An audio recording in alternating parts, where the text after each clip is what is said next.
ছাদ থেকে নামার সময় পা পিছলে সিঁড়ি থেকে পড়ে গুরুতর আহত শিশুর মৃত্যু হলো। ঘটনাটি ঘটেছে দাসপুর থানার ধর্মাতে। স্থানীয় সূত্রে জানা গিয়েছে শিশুটির নাম অর্ক হাজরা, বছর 4 বয়স। মা কবিতা এবং দাদা সুমনের সঙ্গে থাকতো সে। বাবা কমল হাজরা মুম্বাইতে জরির কাজ করতেন। গতকাল সকাল 8টা নাগাদ দুই ভাই ছাদেই ছিল। সকালে দাদা পড়েছিল, তার ভাই একাই সিঁড়ি দিয়ে নিচে নেমে আসছিল। সেই সময় হঠাৎ পা পিছলে সিঁড়ি দিয়ে নিচের মেঝেতে পড়ে যায় অর্ক। মা বাথরুমে ছিলেন সে সময়। ছেলের কান্নায় ছুটে এসে দেখান মাথায় চোট লেগেছে বাচ্চাটির। স্থানীয় চিকিৎসক ওষুধ দেন। খানিকটা পরে অজ্ঞান হয়ে যায় অর্ক। সঙ্গে সঙ্গে পিতপুর হাসপাতালে নিয়ে যাওয়া হয়।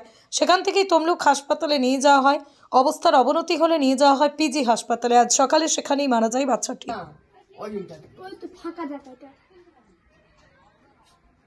খুব বেশি দূরত্ব নেই।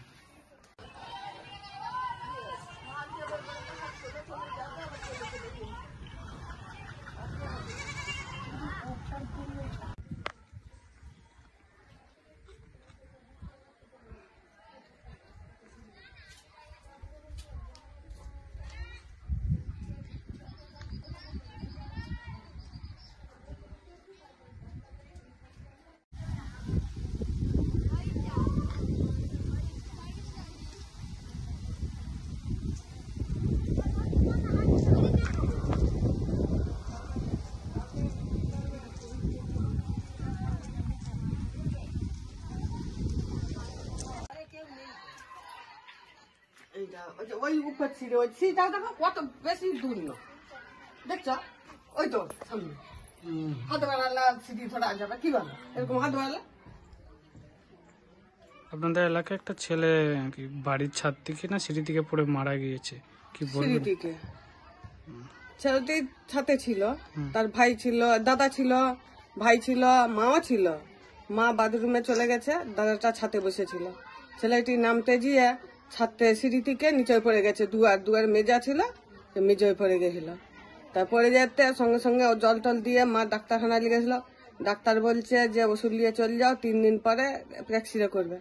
তার ওষুধ এনে ঘরে খাইয়ে ঘুম করেছে। তারপর ছেনা ফিট হয়েছে। ফিট হতে ছেনাকে নার্সিংহোমে ভর্তি করতে লেগেছে। পিতপুরে কেশাবাটে নার্সিংহোমে নিয়ে গেল।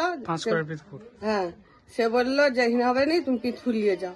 পিতপুরকে নিয়ে গেল। পিতপুর থেকে বললো যে একেল যাও তমলুকে। আবার সেখানে বললো যে তোমরা পিঞ্জি নিয়ে যাও। পিঞ্জি নিয়ে যেয়ে কাল থেকে ভর্তি করলো।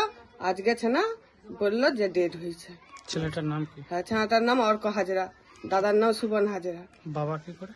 বাবা জরি কাজ করে। বাবার নাম কমল হাজরা, মায়ের নাম কবিতা হাজরা। এটা কোন জায়গা? এইটা ধর্মা। হ্যাঁ, ধর্মা। ছেলেটা কত বছরের? ছেনাটা 4 বছরে, ভাইটা অর্ক হাজরা 4 বছরে, সুবন হাজরা 10 বছরে। আচ্ছা।